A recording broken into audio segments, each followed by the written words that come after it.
Assalamualaikum warahmatullahi wabarakatuh.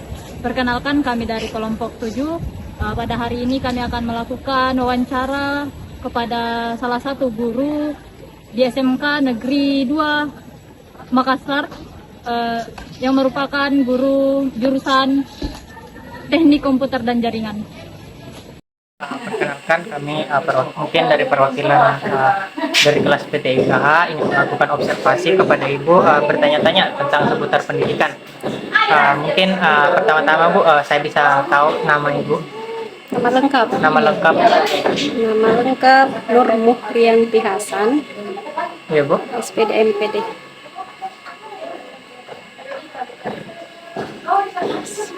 Mungkin tempat tinggalnya Ibu? Di Antang, Perumahan Sang Taruna, Blok E2 nomor 6 Antang. Mengapa?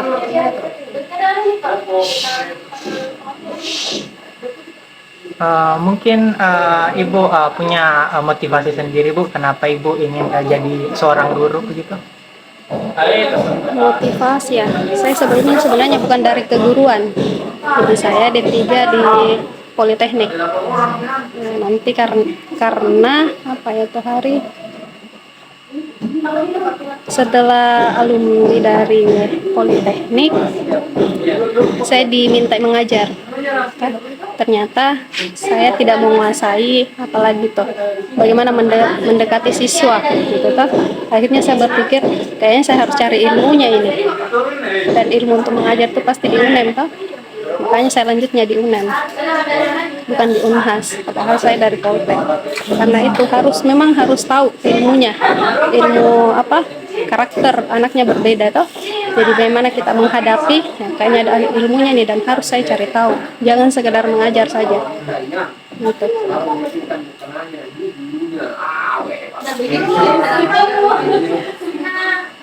Mungkin sedikit tentang bagaimana sih tanggung jawab seorang guru itu untuk mengajar. Apakah mungkin ada yang harus dipertanggungjawabkan dalam kelasnya atau bagaimana?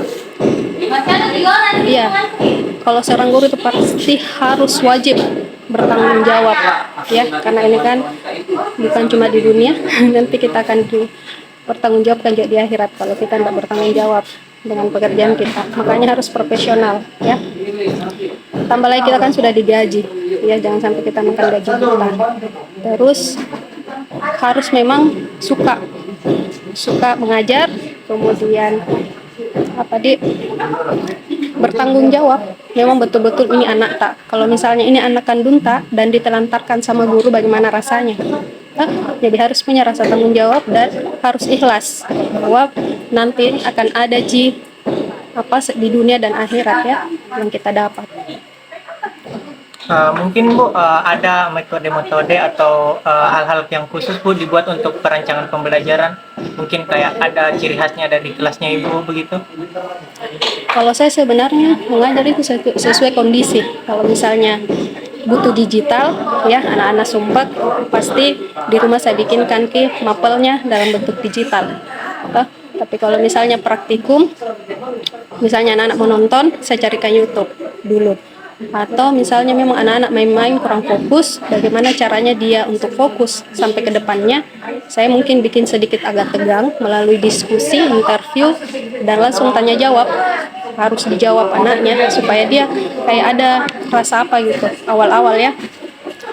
Kemudian sesuai dengan perkembangan zaman, jadi kita tidak boleh sama sekali tidak boleh gaptek, karena kan anak-anak lebih pintar sekarang toh. Iya, jadi gurunya harus lebih mau lagi belajar. Iya, jadi dilihat psikotnya. Kalau misalnya butuh memang digital, harus dipakai digital. Kalau misalnya butuh lagi anak-anak mungkin bosan, diputarkan lagi YouTube-nya, ya, supaya dia tidak bosan lihat kita toh. Mungkin kalau dari metode-metode tadi Bu, mungkin ada satu metode yang paling efektifnya begitu Bu, yang kayak langsung masuk ke pemahamannya.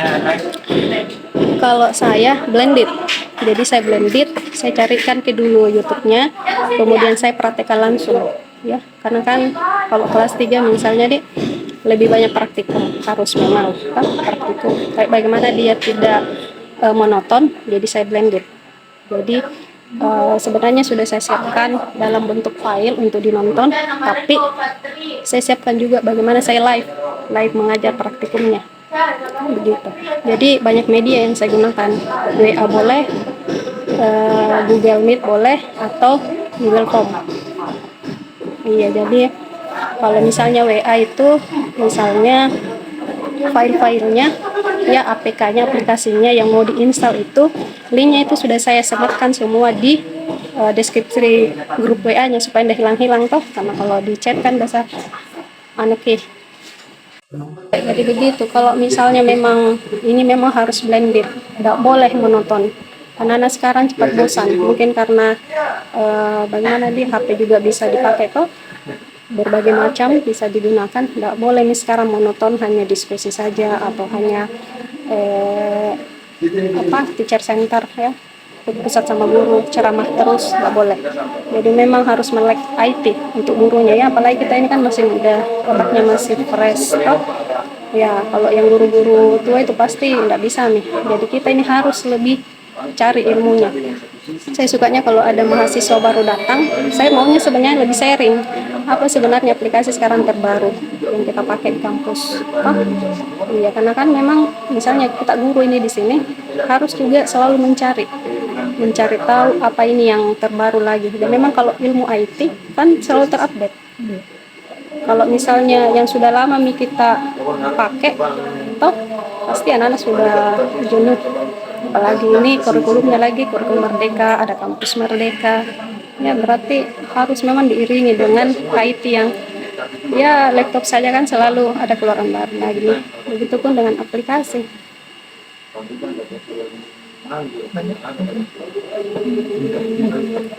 Nah, yang selanjutnya Ibu, apa tantangan terbesar yang dihadapi dalam mengajar? Yaitu perkembangan IT yang hampir tiap detik itu pasti ada terbaru dan kita itu harus update. Nah kalau misalnya apalagi kita ini seorang ibu juga toh, iya harus selalu diupdate ilmunya, itu tantangan. Bagaimana Ibu menghadapi tantangan tersebut? Ya dengan cara banyak mencari tahu. Mengatasinya itu mencari tahu, buka lagi silabus dengan berbagai macam buku juga. Kita cari buku yang dengan penerbit yang berbeda ya. Kalau di sini kan jadi kita tahu oh penerbit ini pelajari ini, penerbit ini tekankan materi ini. Nah karena kan di penerbit itu untuk mata pelajaran saya TLJ terkadang ada yang membahas teori saja, tidak ada praktikumnya. Ada yang penerbit yang satu membahas praktikumnya. Kita memang kombinasi. Kalau saya pribadi ya, saya kombinasi Erlangga dengan apa lagi tuh? Saya kombinasi. Jadi pada saat karena kelas 3 mau ujian, ya mungkin banyak teorinya toh. Nah, kita tuntun dengan buku yang memang teoritis. Tapi kalau misalnya ini kelas 3 juga mau UKK, ya kita kombinasi dengan yang banyak praktikum. Itu Bu, biasanya kita pakai yang digital atau yang print buku? Ada yang buku di perpustakaan. Jadi iya ada dari sekolah. Tapi itu sebenarnya sebelumnya ditanya memang gurunya, kita mau pakai buku yang mana. Jadi sebelum itu masuk ditanya, oh ya saya mau pakai buku ini, saya mau pakai buku ini. Itu yang didatangkan oleh sekolah. Nah, selanjutnya Ibu, bagaimana Ibu membangun hubungan yang baik dengan siswa?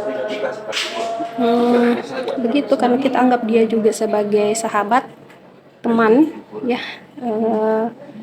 Jadi dia bisa curhat. Pada saat dia curhat, kita tahu kendala-kendala dia di rumah, kendala dia sama teman-temannya, kenapa dia tidak datang. Jadi dari hati ke hati. Jadi kita jangan terlalu membatasi diri untuk berteman sama siswa. Nah, akademi itu kayak tadi. Ya, kayak teman supaya dia mau curhat, mau berbagi apa kendalanya dia. Selanjutnya itu apa strategi Ibu dalam membantu siswa untuk meraih kesuksesannya dalam mata pelajaran Ibu yang ampuh? dan dalam karir siswanya tersebut. Kalau saya sebelum saya memulai pelajaran itu saya mereview pelajaran yang sebelumnya ya. Saya tanyakan sebenarnya ini mata pelajaran nyambung kemana nanti untuk masa depanmu. Ah, kau tahu ini bukan cuma dipraktekkan saja di sekolah, tapi nanti setelah kita keluar dari sini jadi alumni, ini mata pelajaran ini sebenarnya dipakai di mana? Karena nanti dia berpikir apa manfaatnya ini kita pelajari, apa ininya. Jadi saya jabarkan begitu supaya dia semangat. Oh memang ini pelajaran, oh ada hubungannya nanti kalau saya diterima di perhotelan misalnya POIP ya. Pembahasan saya kan POIP ya. Dia nanti ini dipakai di perhotelan. Jadi telepon-telepon di hotel itu ya terkoneksi ke kamar-kamar itu ada yang pakai POIP. Kemudian instansi-instansi ya seperti itu. Jadi dia tahu bahwa oh ini ada manfaatnya ke depannya. Kenapa saya harus tahu ini mata pelajaran? Kenapa saya harus mengerti ini toh pelajaran ini? Iya karena oh memang ada manfaatnya ke depannya ini saya seperti ini. Jadi ada link match-nya ke dunia industri supaya dia semangat ya. Selanjutnya Ibu, apa keuntungan dan tantangan yang Ibu alami dalam menerapkan teknologi dalam konteks pendidikan Ibu? Kalau tantangan itu karena sekarang berbasis jaringan ya, anak-anak itu biasanya tidak mengandalkan sekali fasilitas sekolah. Iya, sedangkan fasilitas sekolah kan juga sangat terbatas. Gitu. Tantangannya terbatas ya seperti itu ya dari pemerintah. Kemudian orang tua juga harusnya mendukung anaknya karena dia sekolah di bagian IT, harusnya kan didukung dengan fasilitas IT, tapi kan orang tuanya mungkin kurang mampu, akhirnya juga kembali mengandalkan fasilitas yang ada di sekolah.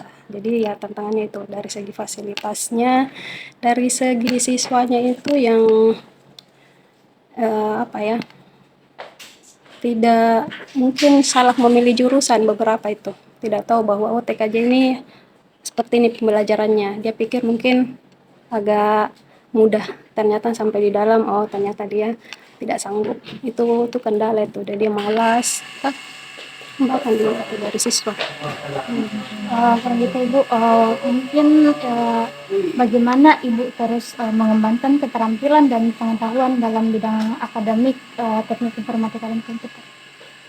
Mengembangkan Mungkin bagaimana Ibu mungkin ada statement-statement atau metode tertentu Bu untuk mengembangkan mungkin wawasan bukan hanya untuk siswa tapi Ibu sendiri begitu?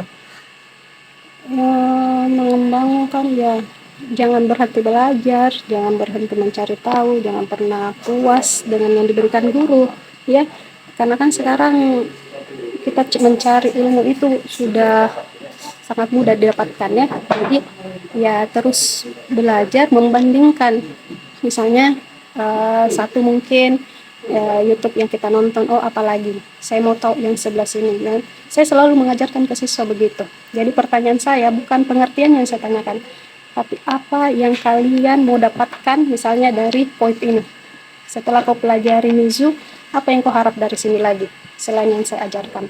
Jadi supaya dia berinisiatif untuk mencari tahu ya, bagaimana ke depannya setelah kau belajar ini, apa yang kau harap. Jadi bukan lagi apa yang dimaksud bukan, tapi apa yang kau harap dari pelajaran ini. Apa yang menurutmu ini pelajaran selama kita pelajari ini sebenarnya apa yang kau dapatkan, apa manfaatnya. Ya, jadi sekarang bukan lagi soal pengertian yang bisa kita dapat di Google, tapi apa yang dia rasa manfaatnya ke depan, atau apa yang mau dia menambahkan ya.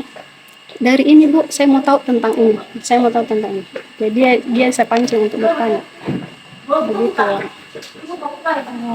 Selanjutnya Ibu, mungkin Ibu belum memberitahu sumber daya atau kegiatan pengembangan profesional yang Ibu sarankan kepada sama guru atau mahasiswa. Mungkin Bu ada kayak mungkin dari sekolah ini sendiri Bu ada begitu kayak kegiatan-kegiatan begitu yang mungkin bisa bagi kita sendiri untuk mahasiswanya itu mungkin mengundang ada ini ya, mengundang orang dari luar. Ya, iya pernah dari perusahaan yang kemarin itu tentang jaringan di udah masuk sini mengajar, kemudian anak-anak difasilitasi keluar lagi di lapangan mencari, dikasih lihat perangkat-perangkat ini yang dimaksud kemarin. Oh, itu Bu sudah kerjasama atau bagaimana? Belum, belum, belum MOU. Oke Bu, kan begini Bu, kami ini insya Allah nanti lulusannya akan menjadi guru. Mungkin dari Ibu sendiri ada saran bagi calon guru ke depannya, calon guru teknik informatika dan komputer ini yang ingin mengajar ke depannya Bu?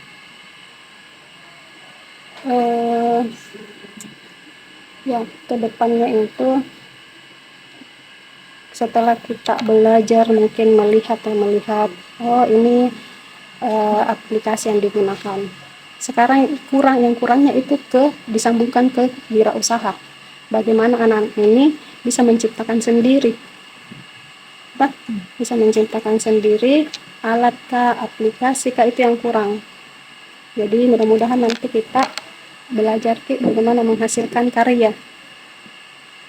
Jadi dibikin satu tapi dia menghasilkan, ada hasil lah, proyek begitu ya, tapi hasil ada karya yang bisa mungkin dipamerkan, yaitu nanti kita ke sana. Kan selama ini ya disiapkan aplikasinya toh, ini tinggal kita download pakai anak-anak, tapi bagaimana kira-kira kalau kita yang bikin sendiri aplikasinya?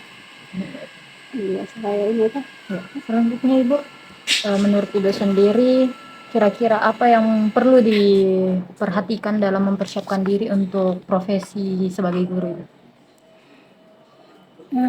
Dari segi ini penambahan ilmu, Dari segi kita sendiri, saran tak untuk calon guru? kita belajar dari pengalamannya orang mungkin yang dia sudah bukukan, ya mungkin dari disertasi kah atau tesis kah atau skripsi kah yang mereka sudah ini. Jadi kita rajin membaca, sebenarnya literasi sebenarnya bagus. Kalau kita banyak literasi membaca, pasti kita lihat oh ini ternyata ada alat ini mungkin sebenarnya sudah ada tapi mungkin kita kurang membaca pribadi ya, kurang membaca mungkin akhirnya ya belum bisa bikin aplikasinya. Iya, jadi memang harus selalu mencari tahu, tidak boleh merasa puas, cari tahu memang kayak sekarang. Baik ya Bu, selanjutnya Ibu, bagi Ibu sendiri apa yang Ibu cintai dari profesi profesi sebagai guru? Yang saya cintai itu karena kita ketemu dengan makhluk hidup, suasananya selalu berbeda dengan kantoran yang mungkin monoton, yang dihadapi kan benda mati toh. Tapi kalau kita ini benda hidup yang tiap hari moodnya berbeda, suasananya berbeda. Mungkin hari ini lagi sedih, kemarin bahagia, itu yang bikin suasananya juga kita menikmati, gitu ya, ketemu sama anak-anak.